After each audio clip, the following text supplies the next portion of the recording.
Good morning, one and all. The Department of ECE welcomes you to the lecture series on cryptography.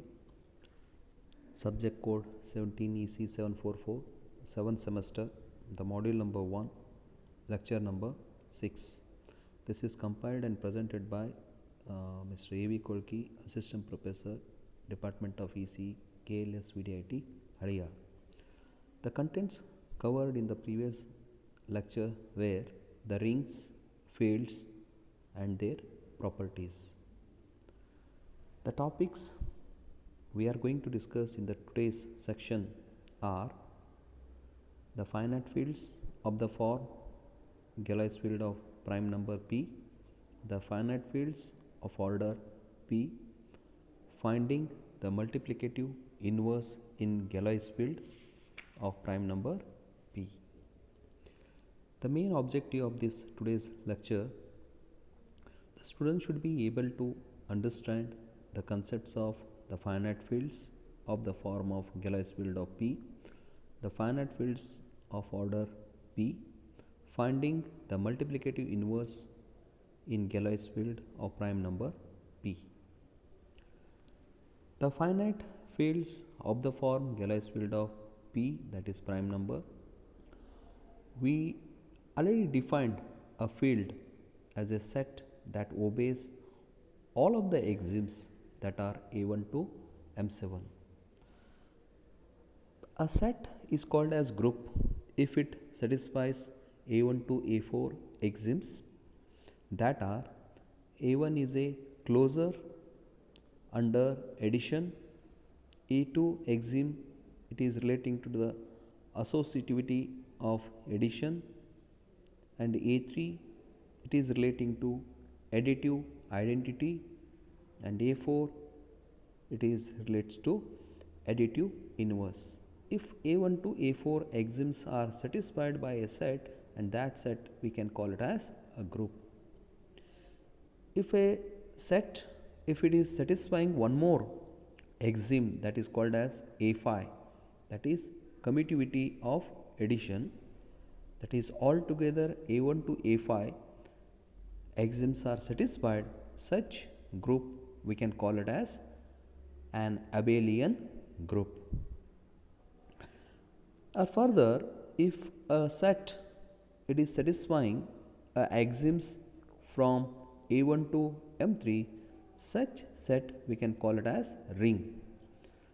That additional axioms are that are M1, it means it is a closure under multiplication, and M2 means it is the associativity of multiplication, and M3 means it is a distributive laws. Like that, if a set which is satisfying A1 to M3 axioms, such set is called as a ring. If the same set, if it is satisfying one more axioms, that is M4 axiom, that is it means a commutativity of multiplication, such set we can call it as commutative ring. A commutative ring, it must satisfy A1 to M4 axioms, then we call that set as commutative ring. And then the comes integral domain. A set can be called as integral domain if and only if it is satisfying A1 to M6 axioms. So the additional axioms are M5, that must representing a multiplicative identity, and M6 axiom it means it is no zero divisors. So like that, a set if it is satisfying A1 to M6 axioms, such set we can call it as a integral domain. And the next one is a field. A set can be called as a field only if it satisfies the A1 to M7 axioms. The M7 axiom it means it is a multiplicative inverse. So like that, if a set if it is satisfying A1 to M7 axioms, such set we can call it as a field. In fields, we are having basically two types, that is, one is infinite field, another one is finite field. The infinite fields are not of particular interest in the context of cryptography, so that's why we are not much dealing about the infinite fields in this subject. Whereas the finite fields play a crucial role in many cryptographic algorithms. It can be shown that the order of a finite field must be a power of a prime p and its raised to n here, where n is a positive integer. Such fields are called as, we are referring in many cryptographic algorithms, so such concepts, finite field concepts, we are dealing in this lecture. A prime number is an integer whose only positive integer factors are itself and 1, that is, only a positive integer that are divisors of p are itself, that is p and 1. The finite field of order p to the power of n is generally written as Galois field of p to the power of n, where Gf stands for, it is called as Galois field. The two special cases are of interest for our purpose of this lecture. For n equal to 1, we have a finite field, that is Galois field of p to the power of 1. This finite field has a different structure than that for a finite fields with n greater than 1 and is studied in this lecture. In the next section or in the next class, in the forthcoming class, we can glance the finite fields of the form of Galois field of 2 to the power of n, that is binary Galois fields we are discussing in the forthcoming lecture. The finite fields of order p, for a given prime p, we define the finite field of order a prime number p, that is a Galois field of p as a set of ZP of integers that are 0, 1, 2, so on up to p minus 1, together with the arithmetic operation modulo p. The set Zn of integers, that is 0 to n minus 1, together with the arithmetic operation of modulo n. Further, it is observed that any integer in Zn, that is integers, has a multiplicative inverse if and only if that integer is relatively prime to n. We already discussed what is a relative prime here. So a number should have a GCD as 1. If a GCD of a comma b is computed as 1, such numbers we can call it as relatively prime. If n is a prime, then all of the non-zero integers in Zn are relatively prime to n, and therefore there exists a multiplicative inverse for all of the non-zero integers in Zn. Thus, for Zp, the prime number set, integer set, we can add the following property to these list given in this table, that is a multiplicative inverse W inverse for each W belongs to the set P, a prime set P, where W is not equal to 0, there exists a Z, any element in the Z of Zp, such that the W into Z, any element of that Zp, any element if you multiply with the W, and that is congruent to 1 mod P here, that will be a relatively prime. That's what the meaning of that. Since W is relatively prime to P, if we multiply all of the elements of ZP by W, the resulting residues for are all of the elements of ZP permuted. Thus, exactly one of the residues has a value as 1. Therefore, there is a some integer in ZP that when multiplied by W, which yields the residue as 1. That integer is the multiplicative inverse of W element, that is designated as W inverse. If we are taking one simple equation and we are trying with the help of that multiplicative inverse, we are deriving this equation now. Let us take that if A into B is congruence to A into C mod P, then B congruence to C mod P. Now for this equation derivation or deriving this, what we are doing, we are multiplying on both sides of the above equation by multiplicative inverse of A.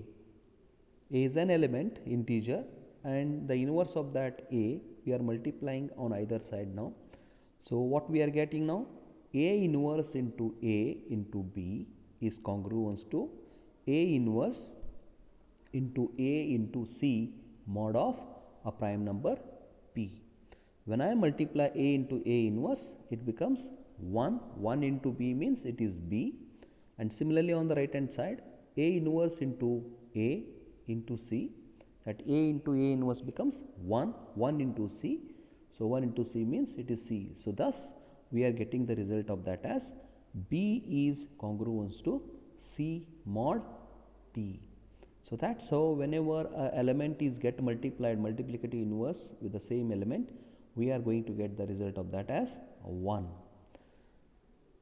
Let us take one simplest finite field is Galois field of 2. Its arithmetic operations are easily put in this form now, that is addition, multiplications and their respective inverses. For a Galois field of 2 we are computing. So Galois field of 2 means we are having in that set a 2 values, that is one is 0, another one is 1, because 0 to 2 minus 1, that's why we are getting 0 and 1 elements in that set. So when I add these 0 plus 0, I am going to get the result for that as 0, that I am writing in my this table, addition table. Then 0 plus 1, and even that is also equal to 1. So like that, if I add the next row, that is 1 plus 0 is 1 and 1 plus 1 is 0, because 1 plus 1 equal to 2 and 2 mod 2. 2 mod 2 is, the remainder will becomes 0 here. So that's where we are getting the addition table. Similarly, the multiplication table, again I am taking for the Galois field of 2 only, that is 0, 1. Then if I multiply that, the first row here, 0 into 0, I will get the 0. 0 into 1, I am multiplying with the 1, I am getting for that as 0. The next row here, second row, 1. 1 into 0 becomes 0 and 1 into 1, and we are going to get the value of that as 1 here. So that's where we are getting the multiplication operation over the Galois finite fields of Galois 2 here. Now in these two tables, we can find out the inverses. That is what I mentioned in the third that figure here, that is minus W means it's a additive inverse, W inverse means it's a multiplicative inverse for the elements W. What are the elements of this W here? 0 and 1. We are computing the additive inverse and multiplicative inverse. How we are computing? What is the additive element, identity element? The identity element for addition is, it is 0. By adding what values, so 0 with what value, we are going to get the identity element, addition identity element here. When I add 0 with 0, I am getting the additive identity element. So therefore, for 0 element, the additive inverse element will be 0. Then for the element 1, by adding what value, we are getting the identity element, additive identity element as 0. When I add 1 with 1, then the result of that is 0. So therefore, for the element W as 1, by adding, or the additive inverse for that is 1. By adding 1 and 1, I am going to get the additive identity element. So that's way I got the additive inverse. Similarly, the multiplicative inverse. To compute the multiplicative inverse, when I multiply W into W inverse, I supposed to get the multiplicative identity element. What is the multiplicative identity element? The multiplicative identity element is 1 is there. By multiplying what values, I am going to get the 1 here. If I am multiplying 0 with anything, I am getting the 0. If I am multiplying 1 with 1, then only I am getting 1. That is what my identity element, multiplicative identity element. So therefore, for 1, we are getting the multiplicative inverse as 1 here. Whereas for 0, the multiplicative inverse, we doesn't have any value for that. So therefore, there is no multiplicative inverse for 0 for the finite fields over Galois field of 2. So in this, the table preparation, we can note down this point, that is, for addition it is equivalent to the exclusive OR operation, and whereas for multiplication it is equivalent to the logical AND operation. The following table shows the arithmetic operations in Galois field of 7. A 7 is a prime number. This is a field of order 7 using modular arithmetic modulo of 7. So this is the example we are mentioned for arithmetic in Galois field of 7. So 7 means how many elements we are having? 0 to 7 minus 1, that is 0 to 6. So that's what the values I have written over the top of the table as well as along the rows here. That are 0, 1, 2, 3, 4, 5, 6 along columns. On the top I have written over the table, and similarly along the rows write down here the 0 to 6 values. So then you can perform the simple addition and you can take the mod of 7 of that result here. 0 plus 0 is equal to 0. 0 mod 7 is 0. 0 plus 1, I am getting 1. 1 mod 7 is 1 we get. 0 plus 2, we get 2. 2 mod 7, we get the value of that as 2. Then 0 plus 3, we are going to get the value of that as 3. 3 mod 7, again we get the result of that is 3. 3 is the remainder. 0 plus 4, that is 4. 4 mod 7, we get the value of that as 4. 0 plus 5, we get the value of that is 5. 5 mod 7, and we are going to get the value of that as 5. 0 plus 6 is equal to 6. 6 mod 7, we get the value of that is 6. So like that, if I come to the second row here, 1 plus 0, 1. 1 mod 7 is also 1. 1 plus 1, so 2. 2 mod 7, I get 2. 1 plus 2, 3. 3 mod 7, so the answer for that is also again 3. 1 plus 3, we get the answer for that is 4. 4 mod 7, the remainder is once again 4. 1 plus 4, we get the value of that is 5. 5 mod 7, so therefore the remainder is 5. 1 plus 5, we get the remainder, we get the value for that is 6. 6 mod 7, we get the remainder as 6.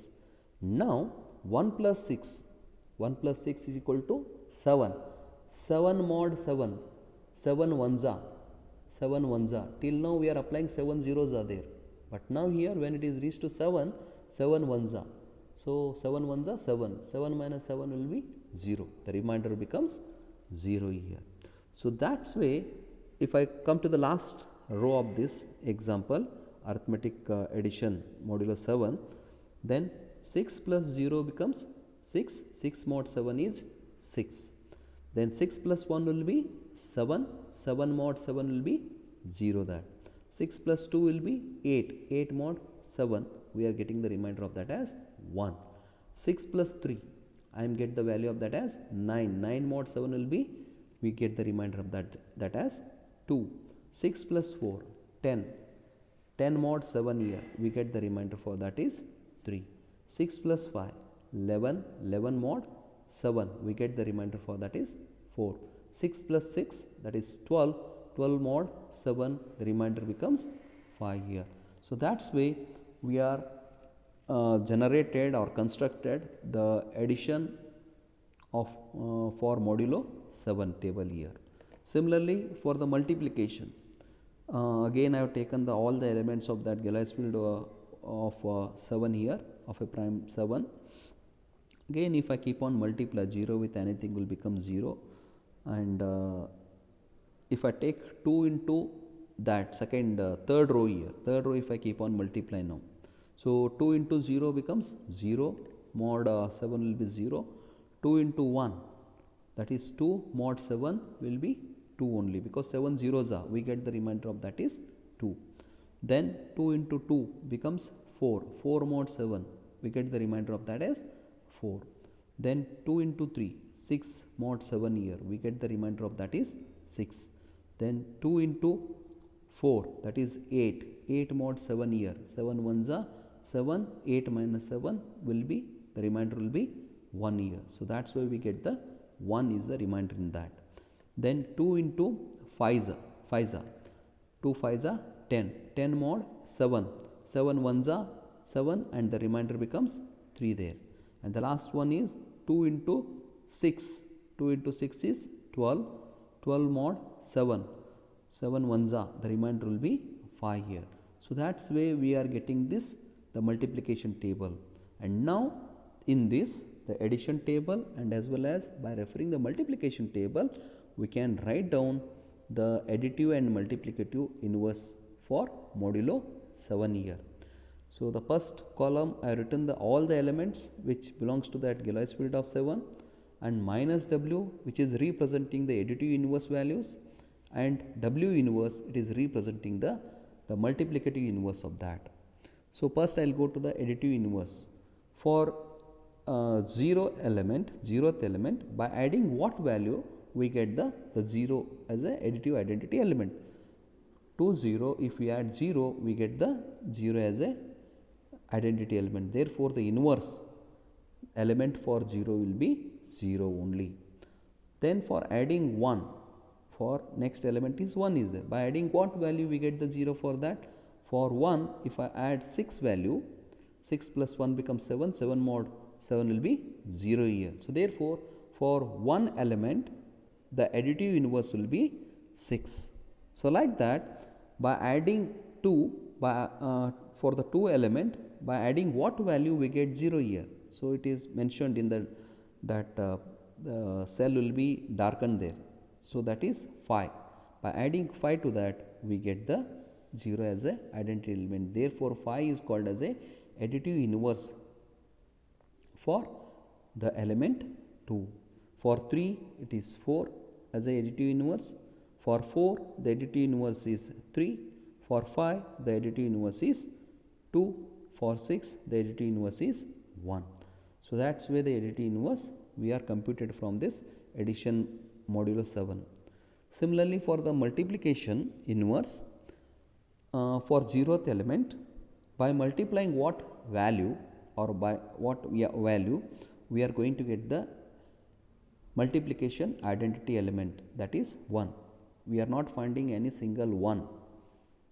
We are not finding any 1 in the first row. So therefore, for 0th element, there are no multiplicative inverse. So therefore, we don't have any multiplicative inverse for 0th element. Then for 1 element, when I multiply 1 with 1, I am going to get the identity element of that as 1 here. So therefore, for 1, the multiplicative inverse value is 1.